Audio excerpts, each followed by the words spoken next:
जब नैतिक और बाकी घर वालों के दबाव में सभी लोग अक्षरा से पूछते हैं कि आखिर बात क्या है, लेकिन अक्षरा ये बताती है कि वो मायके गई थी। ये सुन के भी सभी घर वाले हैरान हो जाते हैं, लेकिन नैतिक कहता है कि अक्षरा आप अभी भी झूठ बोल रही है। तो घर वाले सोचते हैं कि आखिर ऐसी क्या बात हो गई जो नैतिक इतना गुस्सा कर रहा है अक्षरा के ऊपर।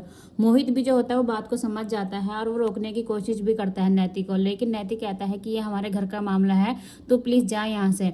लेकिन मोहित जो होता है वो नहीं जाता है। उसके बाद दादाजी कहते हैं कि आखिर बात क्या है, तो ऐसे क्यों बात कर रहा है मोहित से भी और बहू से भी, इतना गुस्सा क्यों कर रहा है। तो लेकिन उसके बाद नैतिक होता है वो ये कहता है कि दादाजी प्लीज आप इसको यहाँ से जाने के लिए कह दीजिए। उसके बाद जो होता है वो मोहित वहां से चला जाता है और नैतिक फिर गुस्से में अक्षरा से पूछता है कि आप सभी घर वालों को बताएंगे आखिर बात क्या थी और आप लोग कहाँ गई थी। काफी बताने के बाद जो होती है अक्षरा वो ये कहती है सभी घर वालों से कि मोहित और नंदिनी दीदी एक दूसरे को पसंद करते हैं। ये सुन के भाभी माँ को चक्कर आने लग जाता है और वो गिरने ही वाली होती है कि नैतिक उन्हें पानी पिलाने के लिए बैठ जाता है। उसके बाद सभी घर वालों में एकदम रोने का माहौल हो जाता है। दादाजी काफी गुस्सा आता है दादाजी को और वो कहते हैं कि बहू ये तू क्या बोल रही है, सोच समझ के बात कर। भाभी माँ और बाकी घर वाले भी अक्षरा से ऐसे ही बात करते हैं, लेकिन जब नंदिनी ये कहती है कि अक्षरा बिल्कुल सच कह रही है बाबूजी, तो दादाजी और भाभी माँ को धक्का सा लग जाता है, जिसकी वजह से उन्हें शॉकिंग सा रिएक्शन होता है उसके बाद नैतिक जो होता है वो काफी गुस्सा करता है अक्षरा के ऊपर। वो कहता है कि ये सब आपकी ही गलती है, आपको ये सब पहले से ही पता था और आप जो है वो इस चीज को बढ़ावा दे रही थी, तभी आप इस रिश्ते से मंजूर नहीं थी जो नंदिनी दीदी के लिए आया था, और आपने ये बात सब किसी भी घर वालों को नहीं बताई। अक्षरा कहती है कि नैतिक मैं आपको बताना चाह रही थी, लेकिन कुछ ना कुछ बात ऐसी हो जाती है कि मैं आपको नहीं बता पाई। उसके बाद नैतिक कहता है कि आपको 2 मिनट का टाइम नहीं मिला मुझे बात बताने का।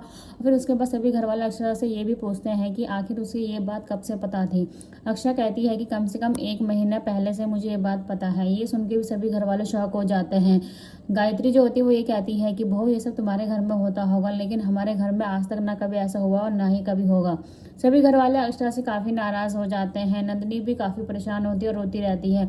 उसके बाद नंदिनी अपने कमरे में चले जाती है और सभी लोग अक्षरा से नाराज होकर अपने अपने कमरे में चले जाते हैं। वहीं नैतिक भी जो होता है वो अक्षरा से काफी नाराज होता है और गुस्से में अपने कमरे में चला जाता है।